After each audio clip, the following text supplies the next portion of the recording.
भारत जुड़ा हुआ है, चिंता मत करो। श्रीमती कनिमोझी। माननीय सदस्य, मैं आग्रह कर सकता हूं, सदन आपका है। कोई अपनी यात्रा पर चर्चा करता है, कोई करता है, अच्छी हो राष्ट्रपति अभिभाषण पर चर्चा करो आप, तो ठीक लगेगा।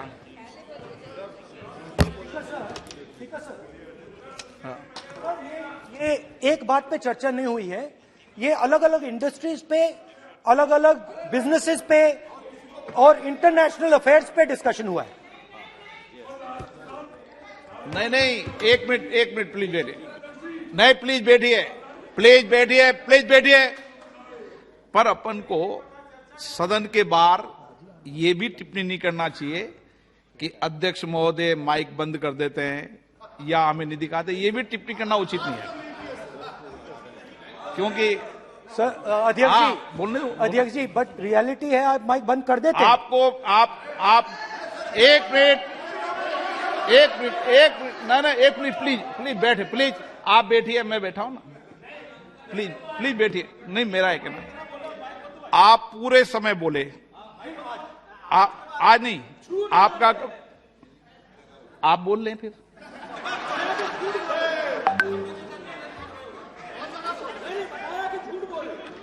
आप पूरे, ठीक है, thank you. Kanimozhi ji.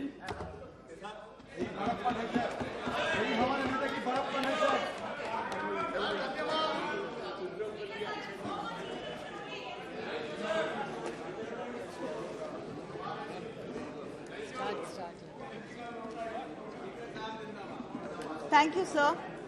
Thank you for giving me the opportunity to speak on the motion of thanks to the President's address. We are all proud to be here. We are all proud to be part of our parliament, to be representatives of our people. And in the President's speech, she says that by 2047, we have to build a nation which not only embraces its glorious past, but also encompasses every golden aspect of modernity. Sir, I'd like to bring to your notice that every country, when it talks about its past, it has different pasts, different narrations of its past. The history is very different from whose point of view we look at it. So, when we talk about a glorious past, whose past are we talking about? We talk about the greatness of this nation. We talk about the valor. We talk about the art, literature, the temples, architecture, and the philosophy. But we cannot forget the people who found no space or place in history. We cannot forget the untouchables, the unseeables, and the women who were pushed into fire in the name of honor. Today we celebrate that. And I stand in this floor of this house hanging my head in shame because we had to listen to something like that. Sir, we have to understand that there is enough in this country to feel proud about, and we also have enough to be ashamed about. We have to embrace that. We have to understand that. We have to own up to that. Only then can we make amends to it. Only then can we make sure there is justice done to these people.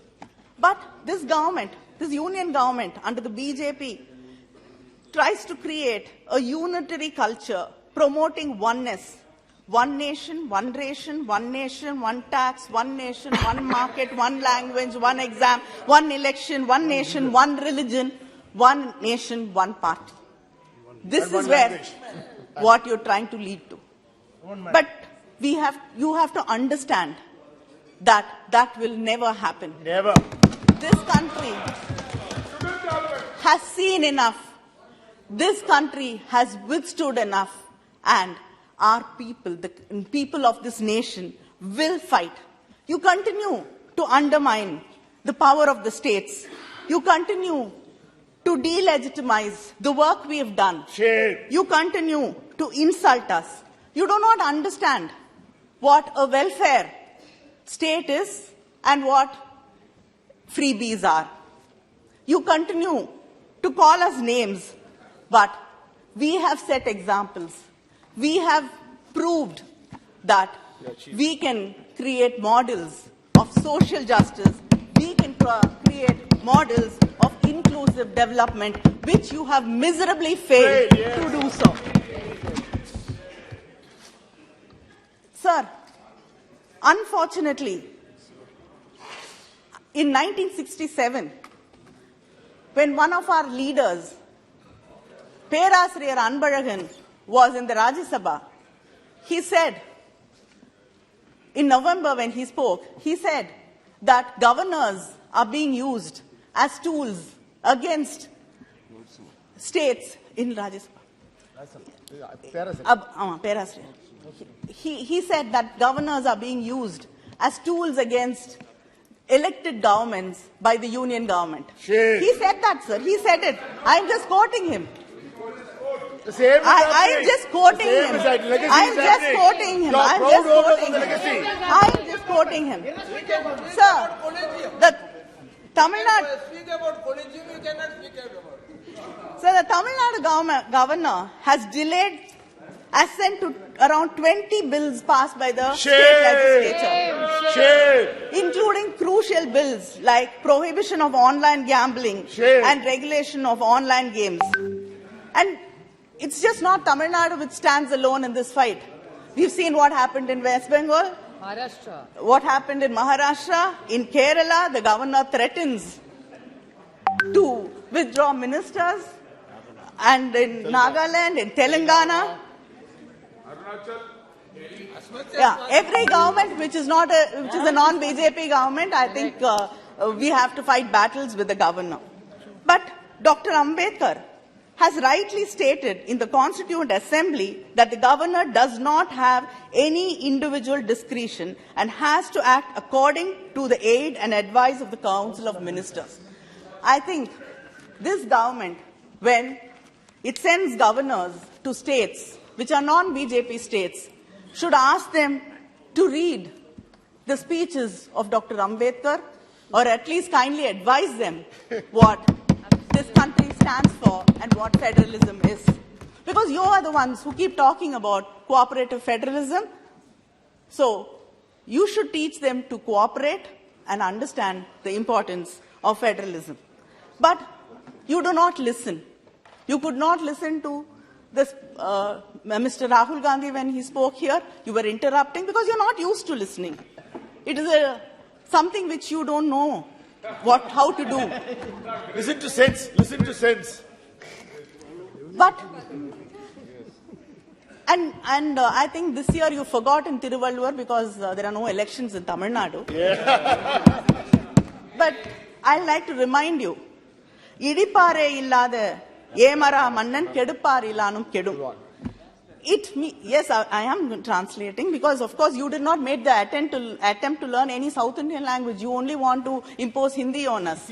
None of you understand any Southern language. A king without an honest, critical council needs no enemies to come to ruins. So, if you do not listen to what the opposition says, to what the people say, to what the press says, to what people have to say to you, then you do not need enemies to bring you to ruins. This is what the government has been curtailing the freedom of speech vehemently, both inside and outside of the parliament. And it tries to create an aura of fear in many ways. We know, with all the tools in your hands. And Shame. Shame on your tools. Your tools, yeah. All your tools. This government has actively diminished. Don't get distracted. This government, He's not yielding. He's not yielding. this government. Sumaripa. This government has actively diminished the space available for dissent, debate, and discussion. Making the people voiceless does not ensure continued power, but it will create simmering discontent and resentment. You don't know when it will become into flames. You cannot rule by fear and fear alone. The president said that in her speech said that the country no longer suffers from policy paralysis. But I think it has moved to a dictatorial policy making. Sometimes I am reminded of Alice in Wonderland. I don't know whether I'm in the parliament or in the court of the Queen of Hearts. She just needed no reason to pass a sentence. She needed no reason. She could not listen to any reason. So sometimes you feel that is where you are in the court of the Queen of Hearts from Alice in Wonderland. Because the government does not understand that the parliament here is to legislate, but it believes in bulldozing all the businesses. There are no pre-consultation policies. Parliamentary committee recommendations are unheeded. And every time we have to repeat what we recommend, and still the government does not listen to us because they are not used to it. And most of the bills are not circulated to the members earlier, so there's no opportunity for the members to be able to research, read it, understand it, because you only believe in bulldozing the bills. And the number of days the parliament functions, it's shrinking and shrinking and shrinking, and I don't know. We might just have symbolic days when the parliament will function and then we'll all be sent home. The Prime Minister doesn't even come to the parliament. Yes. All it would try 3 times a year. The Honorable President also said that the World Bank report acknowledged that India was able to prevent crores of people from falling below poverty line during the COVID pandemic. But the same World Bank report also mentions that it was the Mahatma Gandhi National Rural Employment Guarantee Act which played a role in mitigating the impact of poverty. It is a clear indication of the success of the scheme brought by the UPA government. But during this year's budget, the allocation to Manrega scheme is lowest in the last 4 years. The previous year, it was 73,000 crores. This year, it is 60,000 crores. But you are very proud of, poverty alleviation. And this is one of the most important schemes. And you've reduced 13,000 crores from it. 89. They have raised it to 89. There is demand. There is still demand. There is still demand. If you please can come and see. Then Don't answer him. Don't answer him. Don't answer him. Don't answer him. From being 63rd position in global hunger index, our country has slipped to the 107th rank. Shame. And nearly 4 crore Indians, youth, are looking for jobs. Shame. They're unemployed. Is this the growth you're talking about? And in the midst of all this, I don't think I have to go into detail because it was spoken. But in the midst of all this, the government is turning a blind eye, and we saw the virulent, strong support which the Treasury benches had when issues like corporate misgovernance and Adani was brought up here. How strongly you responded to it, reacted to it, and supported it, and you were shielding it. Shielding it. Shame. Shame. So, the sad thing is, there is a misgovernance and there's a manipulation of valuation. But your reply is only one, which says that it is against the nation. It's unpatriotic. It is against India. The same Hindenburg report, the same Hindenburg has given reports about 15 institutions, some in the US, some in China. None of these countries said it is against the country. It was against the institution. But when we are talking about Adani, it becomes against the country. Anti-Indian. So I am really confused. I really want, you started calling India Bharat. Now I want to know what is the next progress. What is India? What is Adani? If talking against Adani is talking against India, I really want a clarification. You become anti-Indian. And what happens to the common people? People who believe in hard work, who think that they can save their money because it is a government bank and they will trust LIC.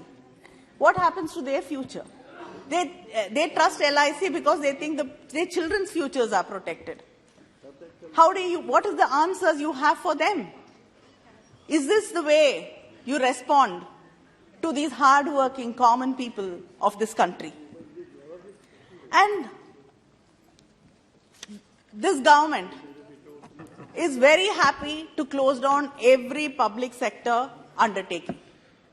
If it is profit-making, Sell it to Tatas.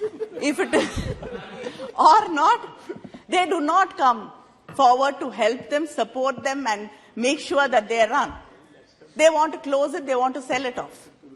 But then when it comes to a private corporate, why is the government going out of its way to support it, to help? And why are you protecting it? We want to understand what is the proximity. Without these answers, people are going to continue asking these questions. And people are going to be anguished about the future of their children. So, Madam, you talk about women's empowerment. I'm sure we all here as women have this question to ask. What happened to the Women's Reservation Bill? Yes. They are anti-women. They are against the women's development. Because you believe that the only way to make sure that a woman is honorable is to push her into the fire or behead her. Shame. They believe in Sanatana.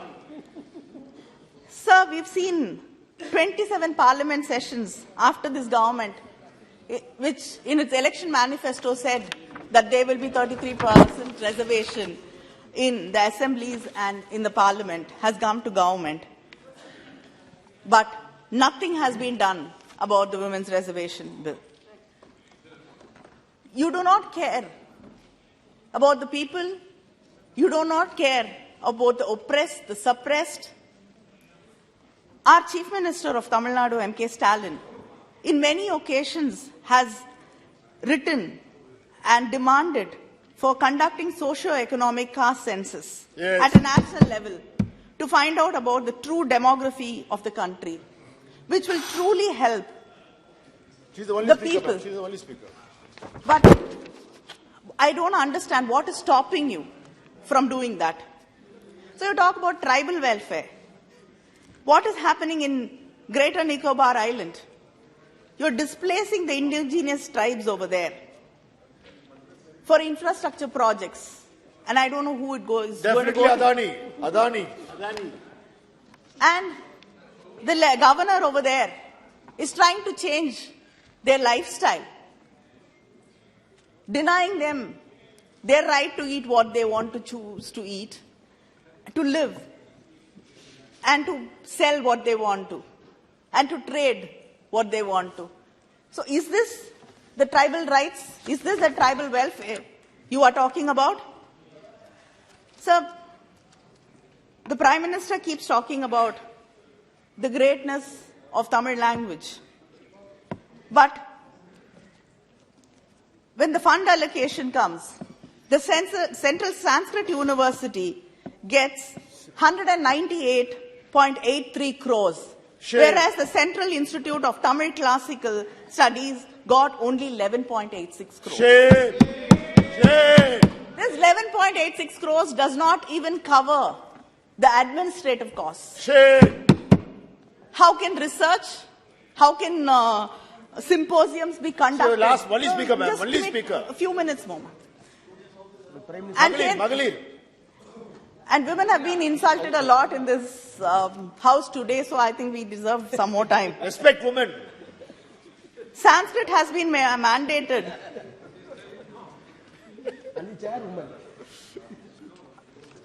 In the Kendra Vidyalaya schools, but not the regional languages. Shame.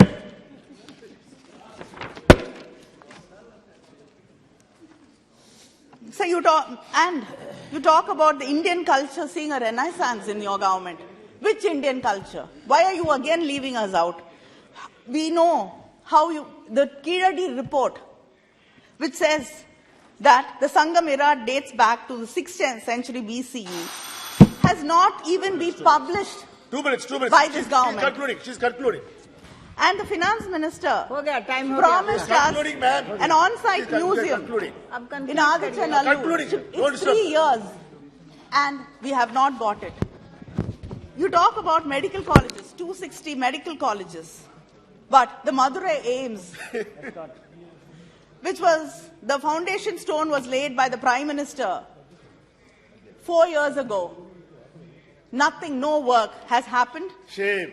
Naipa, we are waiting for 13 years after giving 116 acres of land free of cost Shame. to the union government, and we are still waiting. Work has not started, money has not been allocated. Same story when it comes to the CPET. Sri Kalyan Banerjee. She's just winding up. ma'am. I'm just finishing. Winding up. I'm She's just concluding. finishing. Last 30 seconds. The NEET, 30 seconds. the NEET today, it is not, it's become a national elimination and eradication test. You want to leave us out. You want to leave people, children who deserve to go to medical colleges. You want to cut them out.